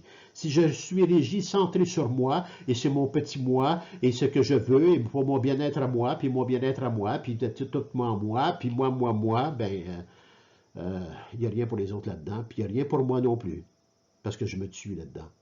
Et je tue les autres autour de moi. Le bien-être de chacun et de penser à chacun. dans tout ce que je fais. Et c'est là que mon travail devient exceptionnel dans tout ce que je peux faire. Laver des vitres, laver un plancher, la petite Thérèse, la petite Thérèse de Lisieux. Tout ce que je fais devient un grand amour de Dieu. Alors, voyez, tout devient important parce qu'il n'y a rien de centré sur moi. Mais je suis centré sur la contemplation de toute la création et de ce que je suis devant Dieu pour la gloire de Dieu. Et c'est pour mon frère et ma sœur. Donc, je deviens un instrument d'apostolat où je me trouve à servir réellement la société, mes frères et sœurs. Aussi, il dit que le don de science guide aussi l'architecte dans la réalisation de plans et de projets. Si l'architecte fait des plans et des projets pour sa propre gloire à lui, par orgueil, parce qu'il veut être reconnu, parce que toutes ces choses qui ne sont pas de Dieu, c'est pour lui-même, eh bien, il n'est pas en train de... Il ne devient pas un instrument d'apostolat. Puis il n'est pas en train de vraiment servir la société dans la justice, dans la reconnaissance de l'un et de l'autre. Il est centré sur lui. La même chose pour les infirmières, les préposés, les médecins, les avocats, les juges, les politiciens. Ça, c'est ce que je vous disais un petit peu avant. Découvrir, si on regarde, si on prend le côté médical, il apprend à l'infirmière de découvrir le Christ derrière chaque malade. Le don de science soutient la sanctification des réalités temporelles. Il apprend à l'infirmière, au médecin, au préposé à découvrir le Christ derrière chaque malade. Tout constructeur découvre le Christ à travers ceux qui ont des besoins.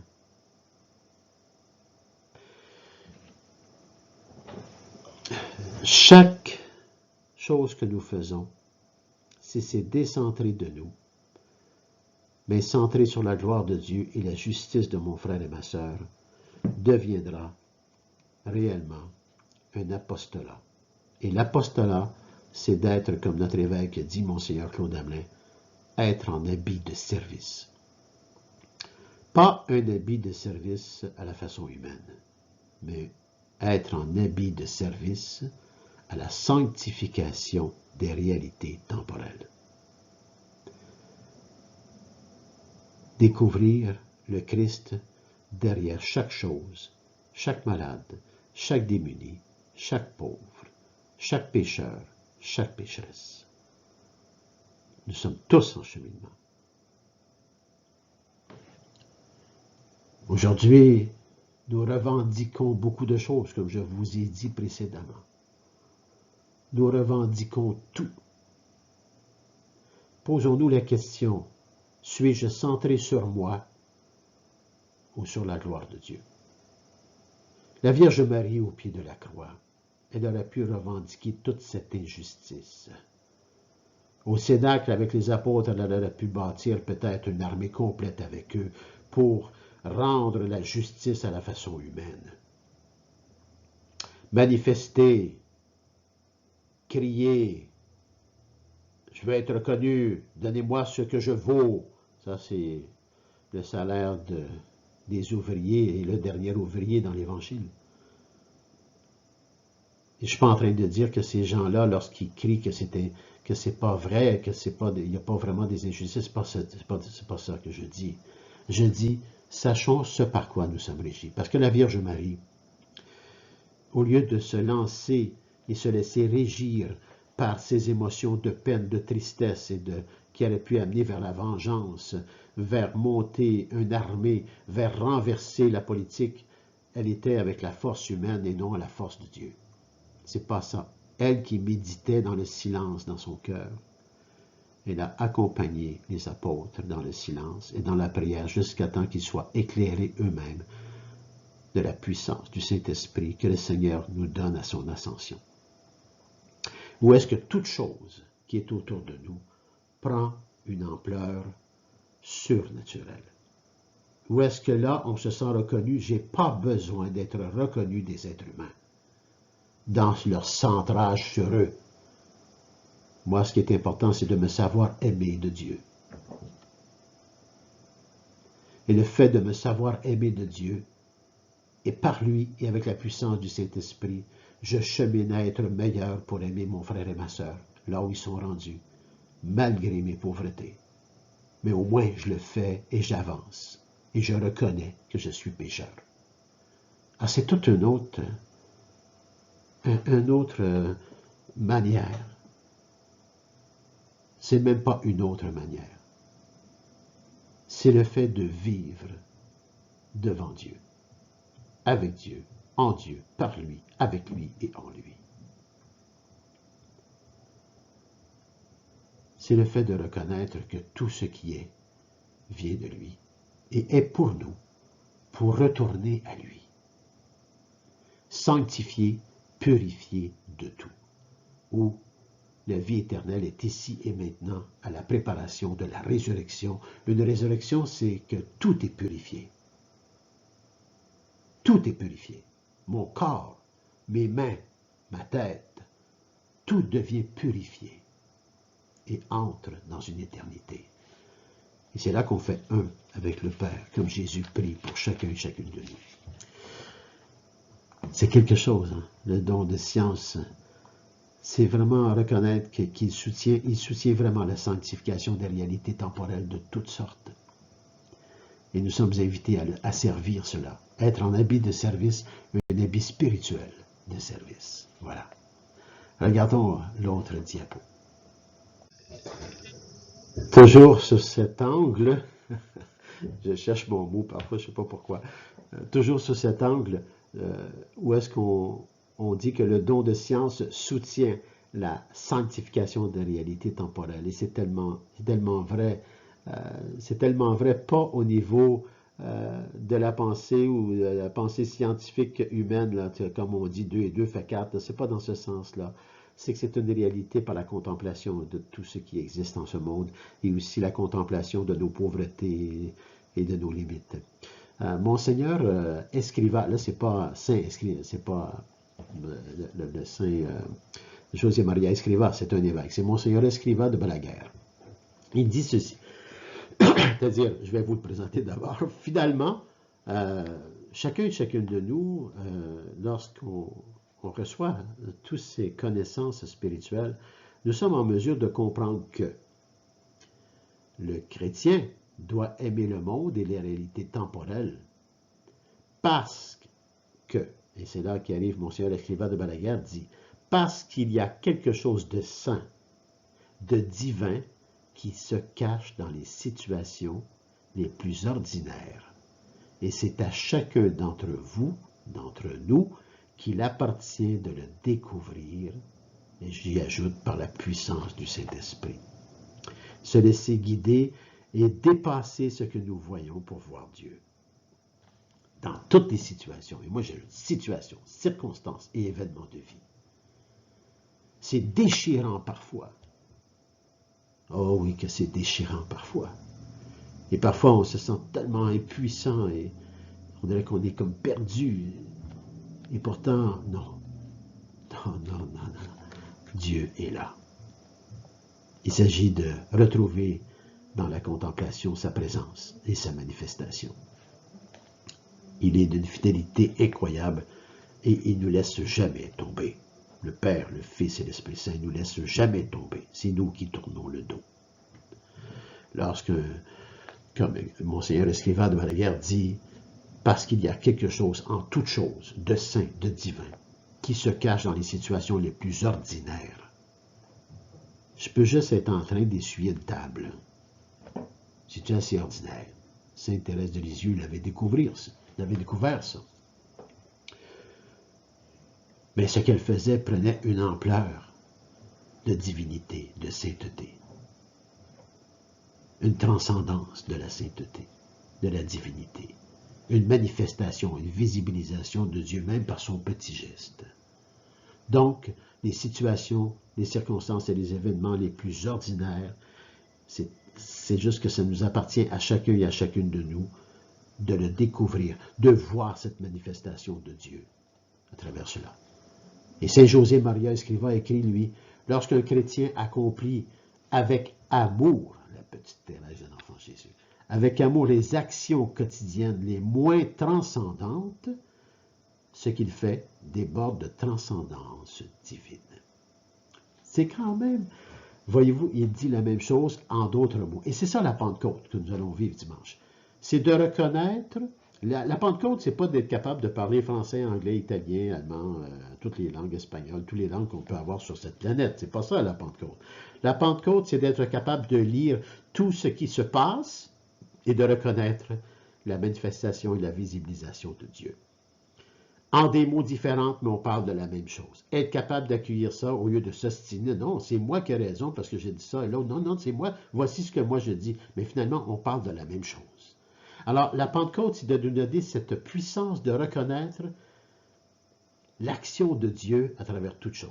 Saint José Maria Escrivá dit à sa manière, tout comme ce que Monseigneur Escrivá de Balaguer dit, il dit, lorsqu'un chrétien accomplit avec amour les actions quotidiennes les moins transcendantes, donc les plus ordinaires, ce qu'il fait déborde de transcendance divine.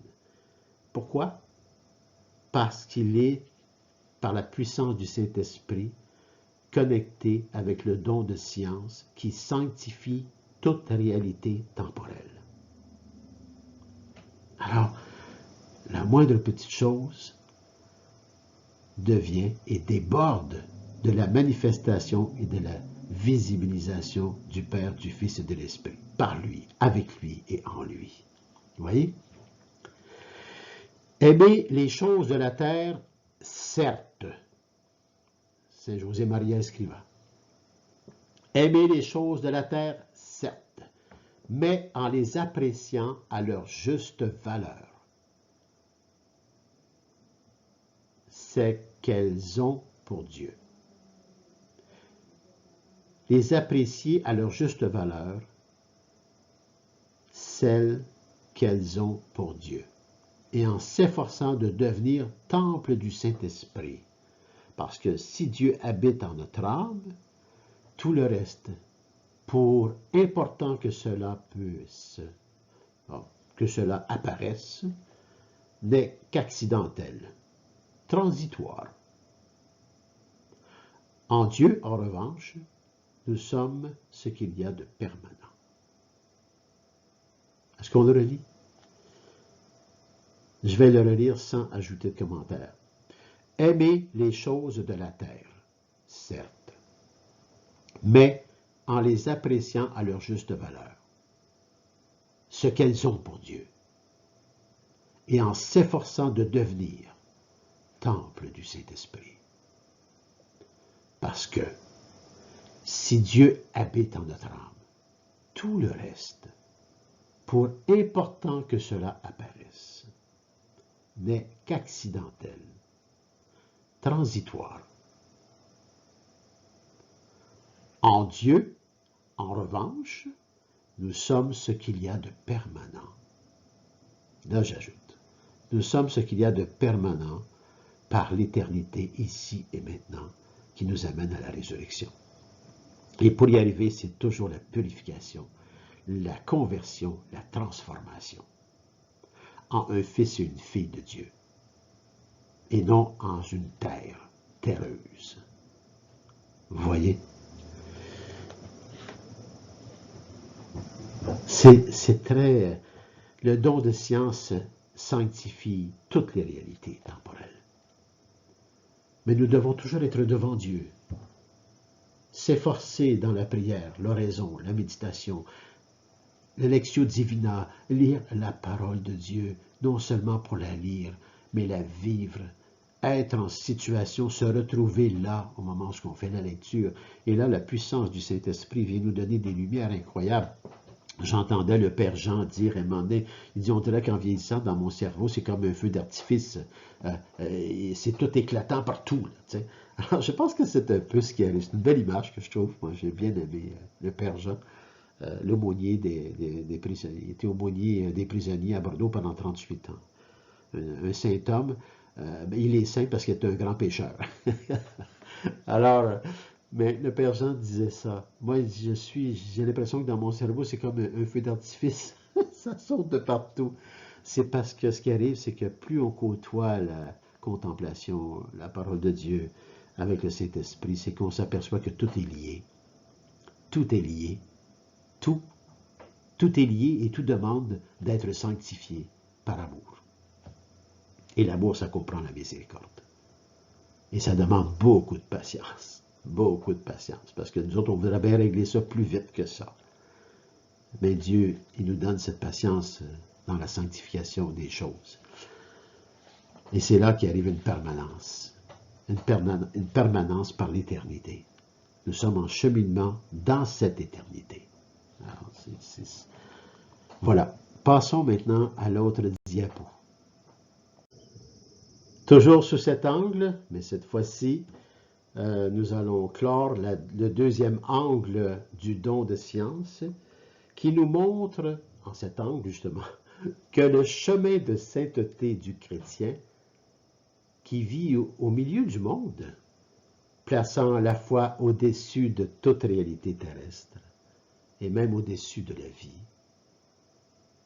et qui, guidé par le don de science, avance vraiment avec force de la prière et de la mortification, dont il sait ne pouvoir se dispenser sans grand dommage. Ça, c'est Francisco Fernandez Carvalho. On va le relire. Le chemin de sainteté du chrétien qui vit au milieu du monde. Ça, c'est nous, c'est chacun et chacune de nous dans notre cheminement et l'heure où nous sommes rendus en la totalité de notre être. Plaçant la foi au-dessus de toute réalité terrestre, donc toute la création, et même au-dessus de la vie que nous connaissons, qui est beaucoup plus que ce que nous voyons, et qui, guidé par le don de science, avance avec force de la prière et de la mortification.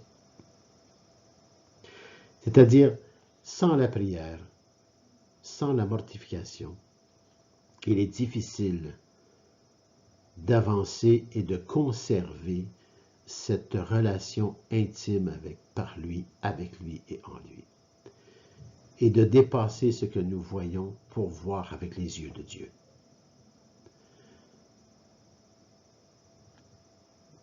Dont il sait ne pouvoir se dispenser. On ne peut pas se dispenser de la prière et de la mortification sans causer des dommages pour nous-mêmes et nos frères et sœurs autour de nous. C'est ça qu'il essaie de nous dire, qu'il nous dit. Il n'essaie pas, il le dit. On ne peut pas se dispenser de la prière, des sacrements, de l'Eucharistie, de la parole de Dieu, de la prière, de la raison, de l'adoration.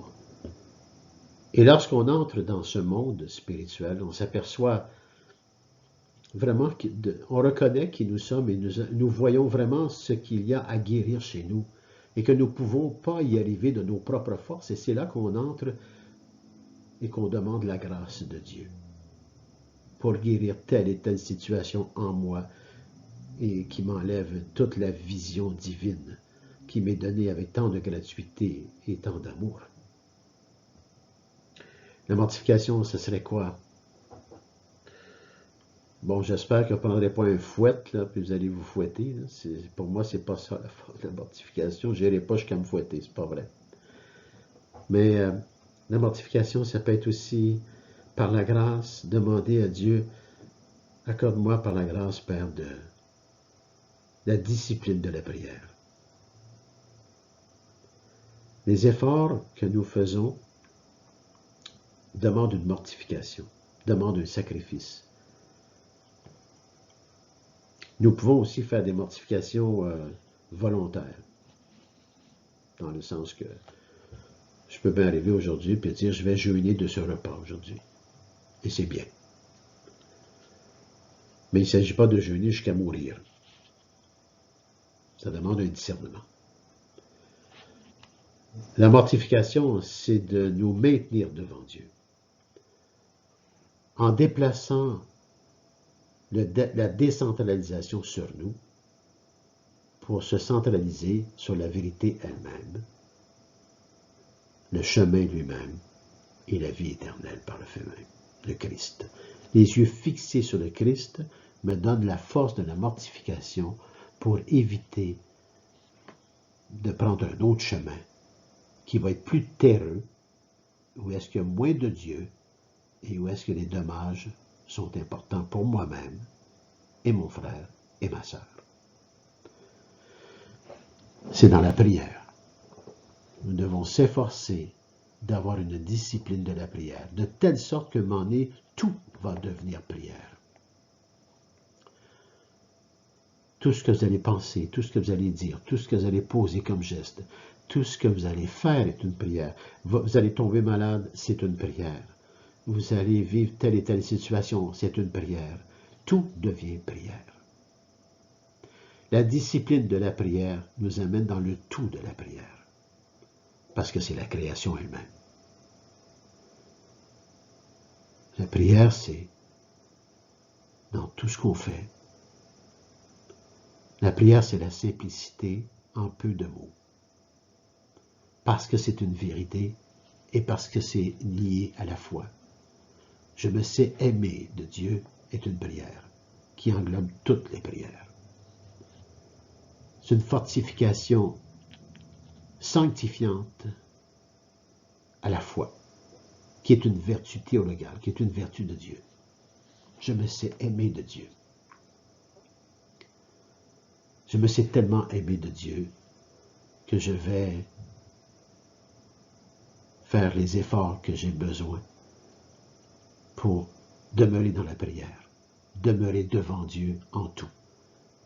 Mais pas avec mes forces personnelles, parce que si j'emploie mes forces, je vais éloigner Dieu, parce que je n'ai plus besoin de Dieu. Et c'est tellement faux. C'est par la grâce que nous allons vers Dieu. Et la grâce veut dire humilité et miséricorde. Vous voyez? Si on ne prend pas ce chemin, ben on peut pas s'en dispenser. Sinon, on va créer des dommages très importants pour nous-mêmes, nos frères et nos sœurs. Alors maintenant, nous allons passer toujours dans le don de science, bien sûr, le troisième angle et le dernier. Alors passons à la diapo suivante. Le don de science.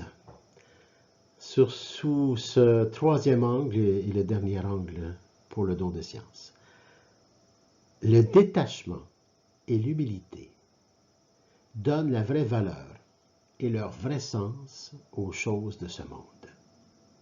Voyez-vous, quand on est décentralisé de soi et que par la contemplation et la prière et tout ce que l'Église nous offre, nous devenons capables par la puissance du Saint-Esprit de voir la manifestation de Dieu en toutes choses, voir l'œuvre de Dieu en toutes choses, une œuvre de rédemption, une œuvre de cheminement, de conversion et de transformation pour chacun et chacune de nous. C'est le détachement et l'humilité qui donnent leur vraie valeur et leur vrai sens aux choses de ce monde. C'est là que les choses de ce monde se divinisent, se sanctifient par la présence même de Dieu maintenant que nous sommes capables de voir. Alors, comment il nous amène ça? Quelle valeur ont en effet ces réalités temporelles contingentes si elles ne mènent pas vers Dieu qui est éternel? Toutes ces réalités temporelles qui sont autour de nous et nous-mêmes comme réalités temporelles, on est temporel, hein? On peut se toucher là.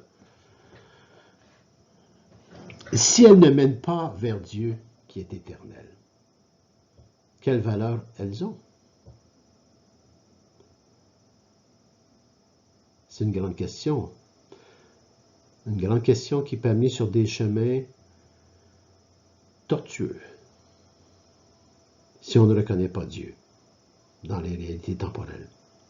Et pour le reconnaître, ça demande du détachement des choses terreuses et ça demande de l'humilité. Mais ça, Pour moi, ce sont des grâces de Dieu. Une âme qui a commencé, chacun et chacune de nous, là, on est tous en cheminement. Une âme qui a commencé à prendre Dieu au sérieux, et lui a donné la première place, Dieu, dans sa vie. Il lui a donné une première place dans sa vie. C'est Dieu qui est important pour moi, pour nous. Comprend, pas à la façon humaine, mais avec le don de science et avec la puissance du Saint-Esprit, comprend automatiquement avec une profonde contrition aussi. C'est là qu'on peut comprendre tout le mal qu'elle a peut-être fait. Chaque personne humaine peut comprendre dans cette relation avec Dieu tout le mal qu'elle a peut-être fait. Et, en tout cas, toutes les occasions qu'elle a perdues de le servir. Le service dans le sens spirituel. Où est-ce que tout est sanctifié? Et de cette contrition naît le désir de rattraper le temps perdu. Lorsqu'on est en contact avec ça, lorsqu'on on prend une grande conscience de tout cela, on veut rattraper le temps perdu par une plus grande fidélité au Seigneur. Le pécheur converti, qui vit la transformation et qui se laisse régir par la puissance du Saint-Esprit, et qui s'aperçoit tout le pécheur qu'il a été, et tout cet héritage de Dieu qu'il a gaspillé, cherche à se rattraper. Et il se rattrape comme dans une course par amour. Une course par amour. Parce que là maintenant, il veut tout donner. Il veut tout donner. Il ne compte rien. Il donne tout. C'est pas du rattrapage dans le sens d'être meilleur ou d'être sûr que Dieu va m'accueillir. Parce que ça, c'est trop centré sur soi. Non. C'est un rattrapage simplement par amour. Donner le maximum de ce que nous pouvons donner. Servir au maximum de ce que nous pouvons servir. Alors voilà ce que on commence avec cette dernière angle, ce troisième angle. Le détachement et l'humilité donnent leur vraie valeur et leur vrai sens aux choses de ce monde. Alors, vous voyez, c'est très, très méditatif sur chacun et chacune de nous devant Dieu, devant Dieu, devant Dieu. Passons à l'autre diapo. Toujours sur cet angle, le dernier, troisième et dernier angle, le détachement et l'humilité donnent leur vraie valeur et leur vrai sens aux choses de ce monde. Francesco Fernandez Carvalho dit ceci: à la lumière de ce don, ne découvres-tu pas un nouvel horizon de sainteté? Nous qui sommes tous appelés à la sainteté, lorsque je vous avais donné l'exhortation apostolique du pape François sur l'appel à la sainteté, nous sommes tous appelés. À la lumière de ce don de science, ne découvres-tu pas un nouvel horizon de sainteté, de compréhension de notre combat spirituel? Toutes les réalités terrestres et honnêtes, mais contingentes, deviennent chemin de bonheur éternel, pour peu que tu les abandonnes à la volonté de Dieu. Voyez-vous, tout revient toujours à peu près à la même chose. Il y a la forme de l'abandon, mais on ne peut pas s'abandonner sans la foi, ou sans une espérance contre toute espérance. Et on ne peut pas s'abandonner si on ne se sait pas aimer. Lorsqu'on se sait aimer, on s'abandonne. Et tout se sanctifie dans notre personne et autour de nous, parce que nous ne voyons que Dieu. Parce que nous voyons avec le regard de Dieu toutes les réalités terrestres et honnêtes, mais contingentes, deviennent chemin de bonheur éternel, pour peu que tu les abandonnes à la volonté de Dieu. L'adversaire, parce qu'il y a un adversaire, qu'est-ce que vous voulez? Il y a l'adversaire, on l'appelle comme ça, l'adversaire de la vision surnaturelle, celui qui nous empêche de voir cette vision surnaturelle. Prévient Saint Jean, l'apôtre Saint Jean, c'est quoi? C'est la concupiscence des yeux. C'est dans 1 Jean, chapitre 2, verset 16. L'adversaire de la vision surnaturelle qui nous empêche de voir Dieu, prévient Saint Jean, c'est la concupiscence des yeux. Dans le fond, c'est le péché originel. Le péché originel, il est racheté par le Christ. Il est vraiment nettoyé. Il a vaincu la mort. Mais nous vivons un peu comme les conséquentiels, la poussière du péché originel qui parfois nous tombe dessus. C'est ce qu'on appelle la concupiscence. C'est la façon dont je pourrais vous l'expliquer. La concupiscence des yeux, ça dépend ce que, lorsqu'on regarde toute création ou toute chose, comment on les regarde? Est-ce que je les regarde à partir de ma propre vision et centralisée sur moi, ou si je les regarde en ayant les yeux fixés sur le Christ, sur le Père, et avec la puissance du Saint-Esprit? C'est la concupiscence des yeux qui ferme l'esprit à la vraie lumière. Et c'est tellement vrai. Je l'ai vécu, cette expérience.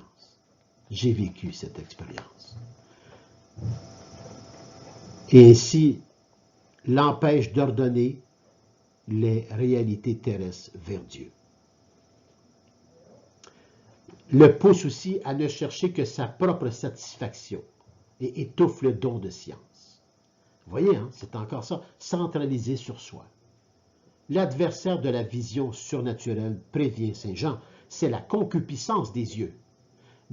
La concupiscence des yeux qui ferme l'esprit et la vraie lumière, lumière du Saint-Esprit, l'empêche d'ordonner les réalités terrestres de Dieu, vers Dieu, et la pousse à ne chercher que sa propre satisfaction.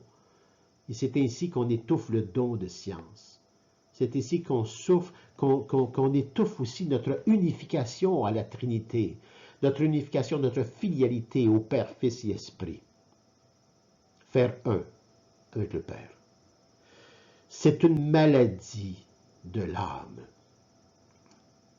qui, aveuglée, devient incapable de reconnaître et de savourer les vrais biens, les biens surnaturels, ceux qui ne périssent pas. Vivre l'éternité, tout ce qui est éternel ici et maintenant, c'est éternel. Ça ne périt pas. Mais ce qui va faire périr ce qui est éternel, c'est lorsque je suis centré sur moi-même et sur mon propre jugement, mes propres condamnations. Je me prends pour Dieu, quelque part. Et cette âme, elle perd facilement l'espérance surnaturelle. Pas l'âme, comme la personne. L'âme, elle ne perd rien, parce que c'est où ce que Dieu habite. Elle perd facilement l'espérance surnaturelle car elle se laisse dominer par l'attrait de la satisfaction terrestre de ses besoins. Ça ressemble à tout ce que je vous ai dit avant, là. Dans la crainte fébrile de la souffrance ou du sacrifice. Lorsque j'étais au Pérou, il y avait ce qu'on appelait, il y avait la guerre, mais il y avait aussi le marché des organes. Donc, à travers cette guerre-là, on enlevait des enfants et on vendait les organes de ces enfants. La crainte fébrile de la souffrance. Lorsque les gens souffrent, s'ils ne sont pas en Dieu, c'est souffrance par maladie ou quoi que ce soit, ils vont sacrifier un autre pour eux, sans demander ou sans que la personne devienne volontaire. Parce qu'ils sont régis et centralisés sur eux. Ils ne pensent qu'à eux. Et c'est souvent la forme des guerres que nous connaissons. C'est tout centralisé sur soi. Toutes les injustices que vous pouvez voir autour de vous et même en vous-même, c'est souvent parce qu'on est centralisé sur soi. Nos déceptions, c'est souvent parce qu'on est centralisé sur soi. On n'est plus capable de voir tout ce que Dieu nous donne. Et tout ce qu'il nous donne comme opportunité aussi. Alors c'est ça, dans la crainte fébrile de la souffrance et du sacrifice, on est porté à tout raisonner soi-même, mais sans Dieu, s'il vous plaît. alors que c'est totalement le contraire qui libère tout être humain. Alors poursuivons avec l'autre diapo. Toujours dans ce troisième angle du don de science, ce troisième angle et dernier. Le détachement et l'humilité donnent leur vraie valeur et leur vrai sens aux choses de ce monde. Cette vision purement humaine, si partagée dans notre monde, débouche sur l'ignorance des vérités divines ou le refus de celles-ci, sous prétexte qu'elles n'ont pas d'utilité pour la vie courante, qu'elles sont trop théoriques. Dans cette obscurité, il devient difficile de comprendre ou d'assimiler les vérités surnaturelles. Voyez-vous, c'est la suite de l'autre diapo. Lorsqu'on a une vision rétrécie, obscurcie, purement humaine, terreuse, partagée dans notre monde, ça débouche vers une ignorance. L'ignorance des vérités divines. Ou même, ça peut aller jusqu'à refuser la divinité, tellement qu'on est orgueilleux. Le problème de Satan et de Lucifer, il a été créé par Dieu, mais il refuse Dieu, il veut être Dieu. Et c'est un peu comme nous aussi. Alors, vous voyez, ça existe. Le refus des vérités divines. Et ça, bien sûr, on va se donner toutes sortes de raisons. C'est sous prétexte qu'elles n'ont pas d'utilité pour la vie courante. C'est pas utile, ça. C'est tellement pas utile que pendant la pandémie, on a fermé les églises. C'est pas utile. On n'a pas assez de sagesse, comme dans les hôpitaux, pour être capable de servir les âmes, de les encourager dans une espérance, leur donner la foi, et leur enseigner que c'est important que chacun ait une responsabilité vis-à-vis un et vis-à-vis l'autre. Mais cette responsabilité n'est pas une responsabilité par le savoir humain, mais une responsabilité par amour de Dieu. La transcendance de Dieu sur moi fait que je fais attention à mon frère et à ma sœur. Vous voyez? C'est tout cela. Et si la personne ne le saisit pas, elle n'est pas rendue là, nous avons à l'accueillir avec miséricorde et pardon, et avec la patience de Dieu, jusqu'à temps que la vertu de prudence, prudence pour soi-même et mon frère et ma sœur, s'y trouve. Parce que tous ces prétextes qu'on se donne pour ne pas voir la vérité divine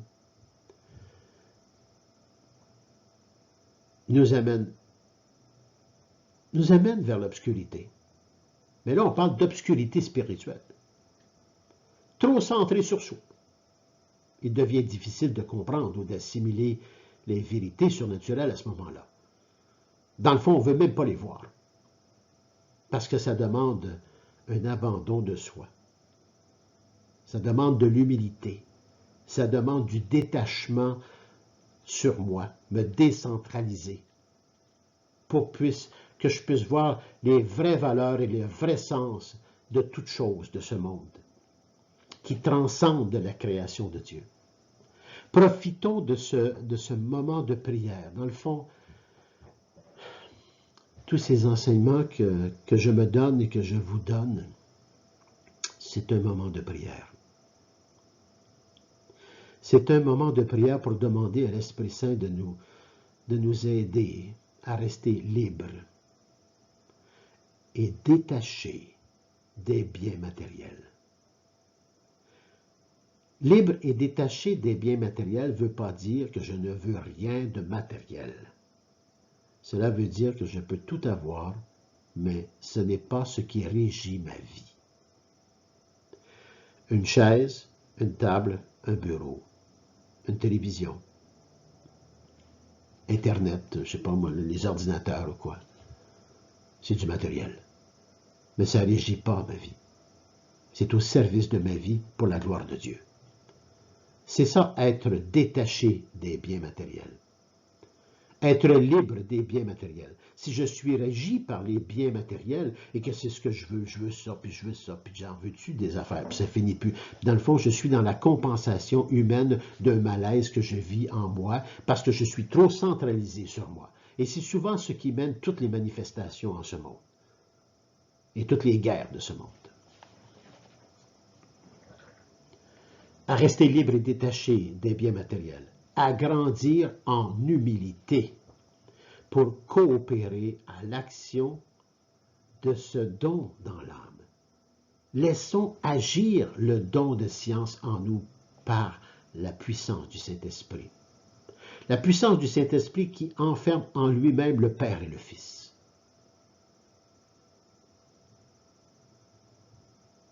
À grandir en humilité pour être capable de coopérer.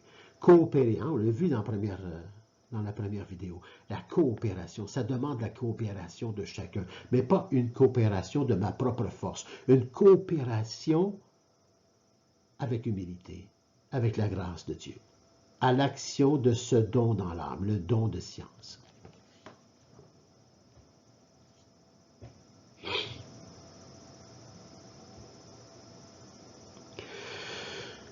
Seigneur, aide-moi, aide-nous à nous rappeler ta présence à nos côtés quand nous travaillons, quand nous sommes en famille, quand nous sommes avec nos amis, quand nous sommes en paroisse, quand nous sommes en fraternité, quand nous sommes en Église avec son tout.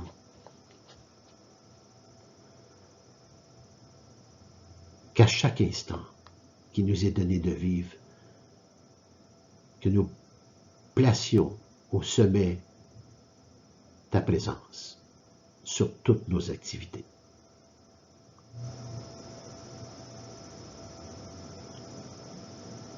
La prière. La prière avec le Saint-Esprit. Passons à l'autre diapo. Alors nous arrivons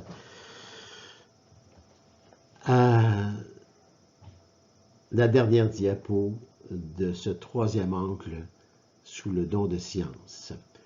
Dernière diapo de ces trois angles du don de la science. Alors terminons avec la Vierge Marie, avec la prière, avec la foi. Une espérance contre toute espérance sur nous-mêmes et sur mes frères et sœurs de la conversion et la transformation par l'Esprit Saint. Ô Vierge Marie, Notre-Dame, toi qui accompagnais les apôtres, toi qui accompagnais les apôtres au Cénacle, et nous accompagne aujourd'hui. Mère du bel amour, Mère de la crainte et de la science, Mère de la sainte espérance. Dispose-nous, dispose notre âme, dispose la totalité de notre personne, comme avec les apôtres, à recevoir efficacement ce don de science du Saint-Esprit. Marie est mère de la science, parce que l'on apprend d'elle la leçon la plus importante, que rien n'est estimable si nous ne sommes pas près du Seigneur. Que toutes les merveilles de la terre, toutes les ambitions satisfaites ne servent à rien si dans notre cœur ne brûle pas la flamme d'amour vivant par lui, avec lui et en lui. La lumière de la sainte espérance, anticipation de l'amour sans fin, l'éternité ici et présent, dans notre patrie définitive. Une patrie, la patrie définitive, c'est le royaume de Dieu, fils et filles de Dieu, où tous nous faisons un avec le Père, le Fils et l'Esprit Saint. Et c'est la prière du Christ. Et j'ajoute cette prière de la messe d'aujourd'hui, la prière après la communion, que je trouvais très belle et qui nous fait demander. Demandons à Dieu de nous ouvrir toujours les yeux du cœur pour se convertir et se transformer à chaque instant qui nous est donné.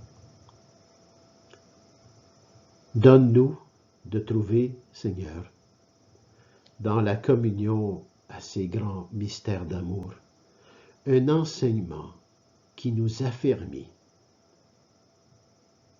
et une nourriture qui refait nos forces spirituelles, afin d'être en mesure de recevoir les dons du Saint-Esprit par le Christ notre Seigneur. Amen. Ça termine le don de science. Et je me mets tout de suite à la préparation de l'autre don et j'espère avoir, avec la grâce de Dieu, le temps de vous donner tous les dons avant la Pentecôte. Alors, bonne lecture, bonne méditation, bonne prière et que l'Esprit Saint vous éclaire dans la pauvreté que j'ai pu commenter Saint José Maria Escrivá et Francesco Fernandez Carvajal et bien des saints la parole de Dieu. Mais recevez comme, laissez-vous guider par l'Esprit Saint. Amen.